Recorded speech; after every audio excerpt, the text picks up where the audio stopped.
The final chapter of episode 8 opens on a scene so charged, you can almost feel the static crackling in the air between Prae and May. After a storm of misunderstandings, jealousy, and unspoken fears, we've arrived at a fragile, critical turning point. May is standing on Prae's balcony, staring out at the vast, glittering cityscape, trying to quiet the storm inside her own heart. She came here for a confrontation, for honesty, for clarity. But now, being this close to Prae, her determination is starting to dissolve into something much softer. From inside the room, Prae watches her, her hands clenched into fists. She's torn between speaking up and staying silent, afraid of making things worse. It's been days of painful distance, unanswered texts, and awkward glances. All of it started from a single rumor that spun wildly out of control, threatening to tear them apart before they ever truly began. Finally, Prae can't bear the silence any longer. She steps out onto the balcony and softly calls May's name. As May turns around, the look in her eyes, a heartbreaking mix of hurt, longing, and deep confusion, shatters all of Prae's defenses.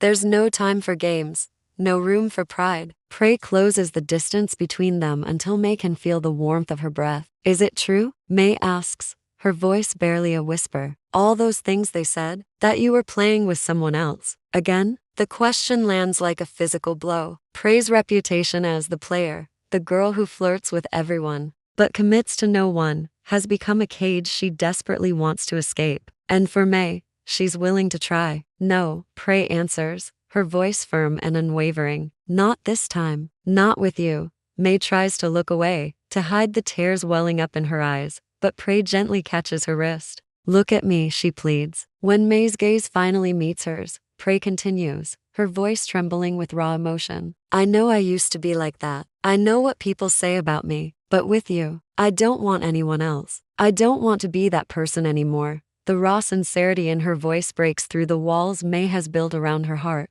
She's been trying so hard to protect herself, convinced that falling for someone as charming and confident as Prae was a dangerous game. But the simple, undeniable truth is that she's already fallen. Deeply, Prae steps even closer, and their hands find each other as if drawn by an invisible force, a connection they've been searching for all along. May's voice is almost inaudible when she admits her biggest fear. I was scared. I thought I wasn't enough for you.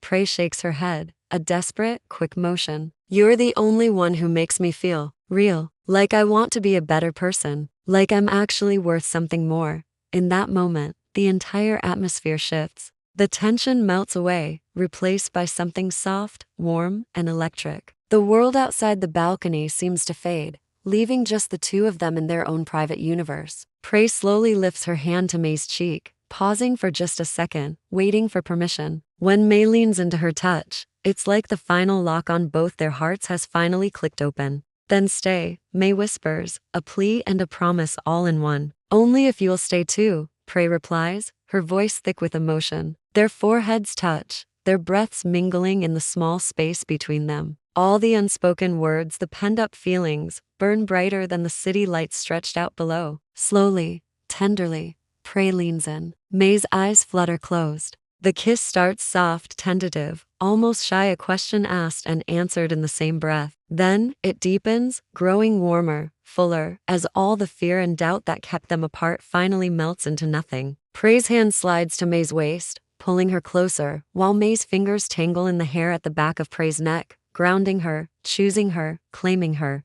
It's a kiss that feels like forgiveness, a kiss that feels like coming home. When they finally pull apart, their noses brush, and they're both breathing a little harder, an involuntary smile playing on their lips. Prae whispers, I don't want to lose you. May's answer is soft but certain. You won't, but no more secrets. Prae nods, sealing the new promise with another short, lingering kiss. The episode closes with them curled up together on the couch. The drama is over.